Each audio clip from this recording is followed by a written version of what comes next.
الحمد لله نحمده ونستعينه ونستغفره ونعوذ بالله من شرور أنفسنا ومن سيئات أعمالنا من يهده الله فلا مضل له ومن يضلل فلا هادي له وأشهد أن لا إله إلا الله وحده لا شريك له وأشهد أن محمدا عبده ورسوله أما بعد கண்ணியத்திற்குரிய எல்லாம் வல்ல அல்லாஹ்வின் நல்லடியார்களே, அல்லாஹ்வுடைய தூதர் நபிகள் நாயகம் ஸல்லல்லாஹு அலைஹி வஸல்லம் அவர்களின் மீதும் அவர்களுடைய சொல் செயல் அங்கீகாரம் என்று தங்களுடைய வாழ்க்கையை அப்படி அமைத்துக் கொண்ட சத்திய சகாபாக்கள் மீதும் சகாபிய தோழிகள் மீதும் இங்கே குழுமியிருக்கும் நம் அனைவரின் மீதும் உண்டாவதாக. கண்ணியத்திற்குரிய சகோதர சகோதரிகளே, நபிகள் நாயகம் ஸல்லல்லாஹு அலைஹி வஸல்லம் அவர்கள் உருவாக்கிய நபி தோழர்களுடைய வரலாறுகளில் நெகிழ்வூட்டும் நிகழ்வுகள் என்று ஏராளமான செய்திகள் ஹதீஸ் கிதாபுகளில் காண கிடைக்கிறதை நாம் பார்க்கிறோம். ஒவ்வொரு நிகழ்வுகளும் நம்முடைய மனங்களை நெகிழச் செய்கிற அளவிற்கு அந்த வரலாற்று செய்திகளை பதிவு செய்திருக்கிறார்கள். அந்த வரலாறுகளை படிக்கும் போது உளப்பூர்வமாக அதை உணர்கிற பொழுது நாம் இந்த உலகத்தில் என்னதான் செய்து கொண்டிருக்கிறோம் என்பது போன்ற ஒரு கேள்விதான் நம்மை நோக்கி எழும்.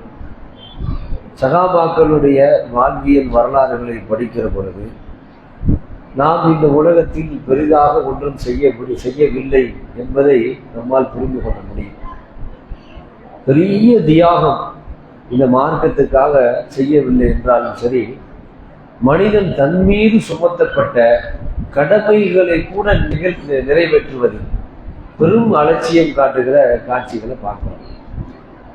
தன் மீது சுமத்தப்பட்ட கடமைகளை தாண்டி இறைவனுடைய மார்க்கம் மேலோங்க வேண்டும் என்பதற்காக தங்களுடைய மொத்த வாழ்வையும் செலவு செய்திருக்கிறார்கள். அப்படிங்கிறத படிக்கும் பொழுது நாம் இந்த மார்க்கத்துக்காக என்னதான் செய்து கொண்டிருக்கிறோம் அப்படிங்கிற கேள்விதான் நம்மை நோக்கி எழும்.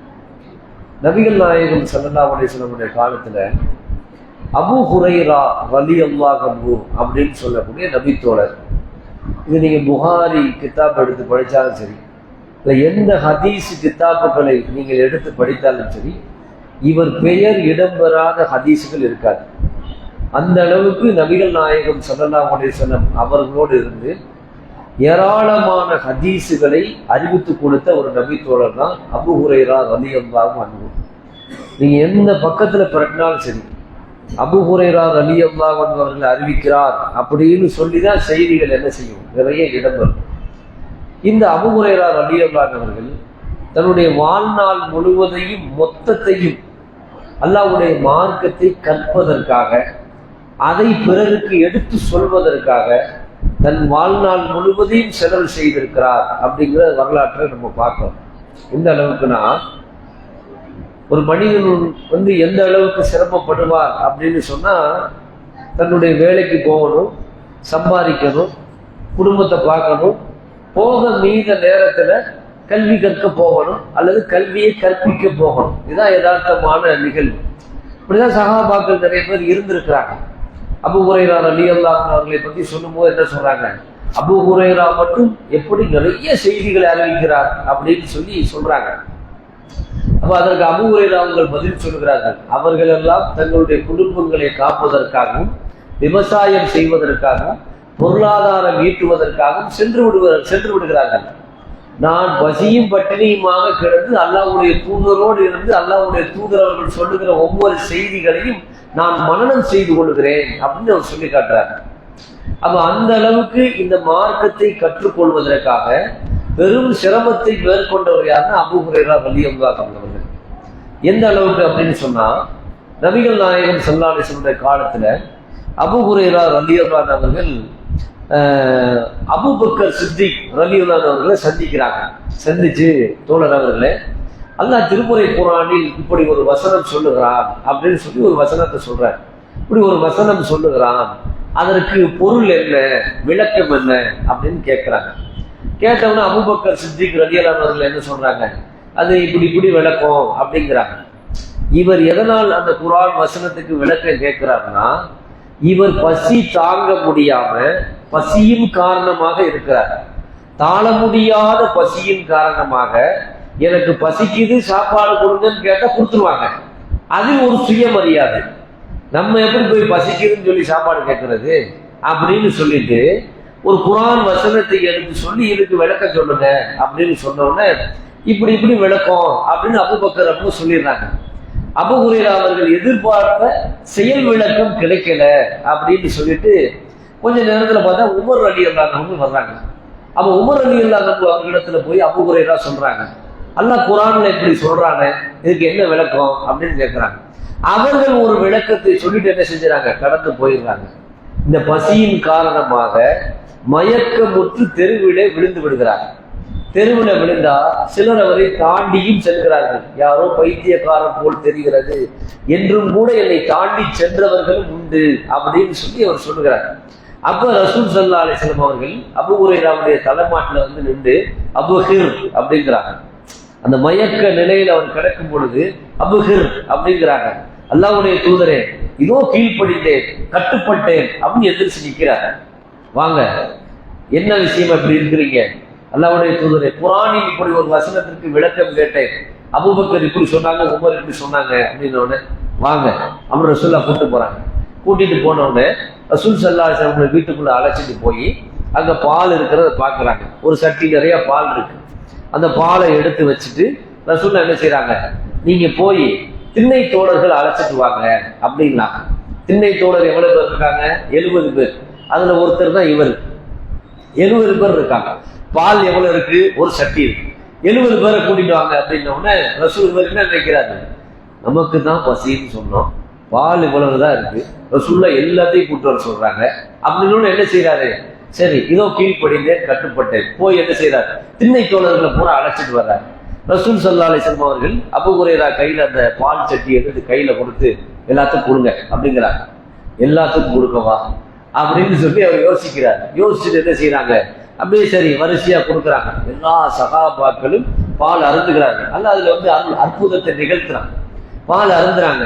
கடைசியில் அபூ ஹுரைராவுடைய கைக்கு வருது, அபூஹிர் சாப்பிடுங்க அப்படிங்கிறாங்க. அப்ப அவர் குடிக்கிறாரு. குடிச்சு முடிச்சுட்டு மூச்சு விடுறதுக்காண்டி இப்படி எடுக்கிறாரு. எடுத்தவொடனே முதுகுல ஒரு தட்டு தட்டி சாப்பிடுங்க அப்படிங்கிறாங்க.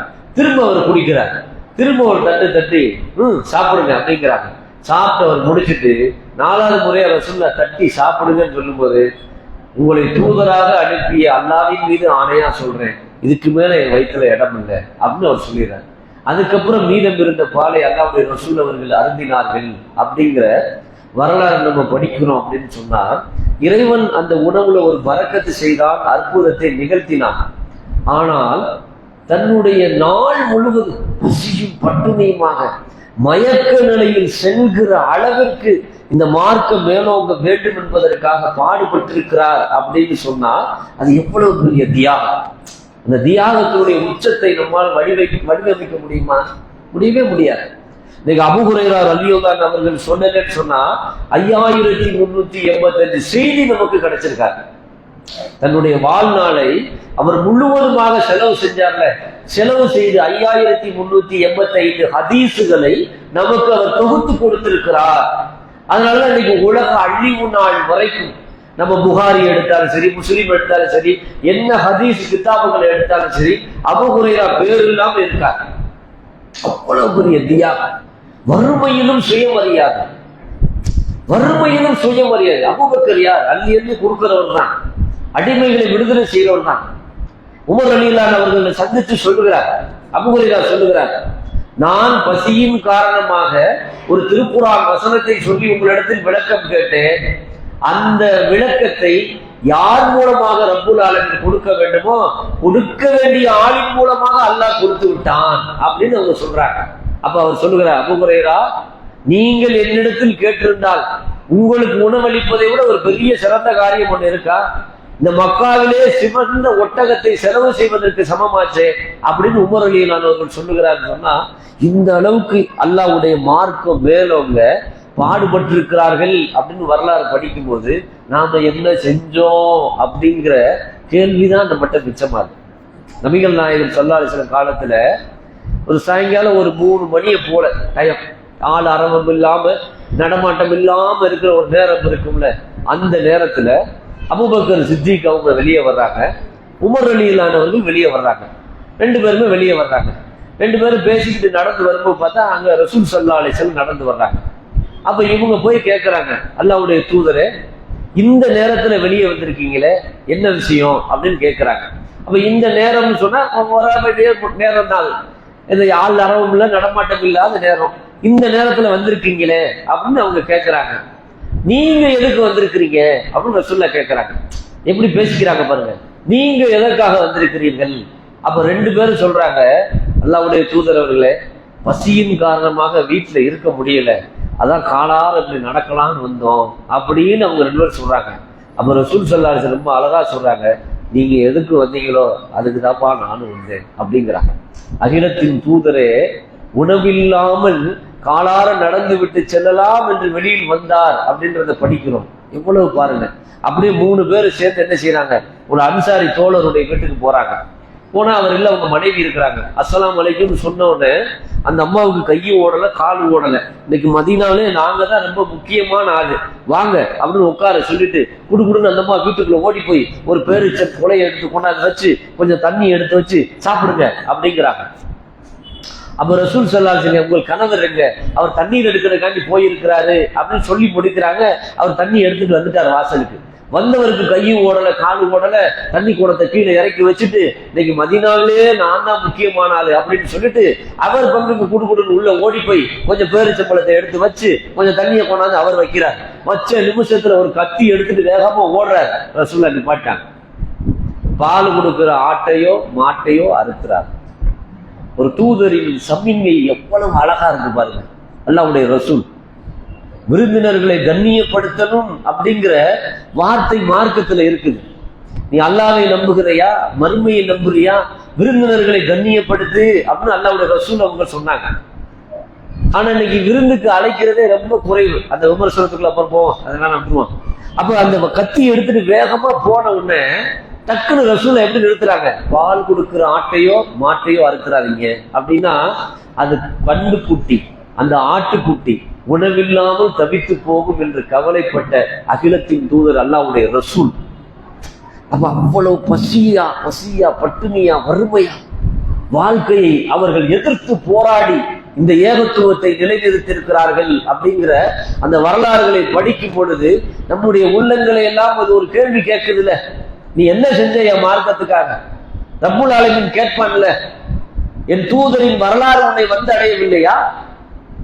என் தூதர் உருவாக்கிய தோழர்களின் வரலாறு உன்னிடத்தில் வந்தடையவில்லையா?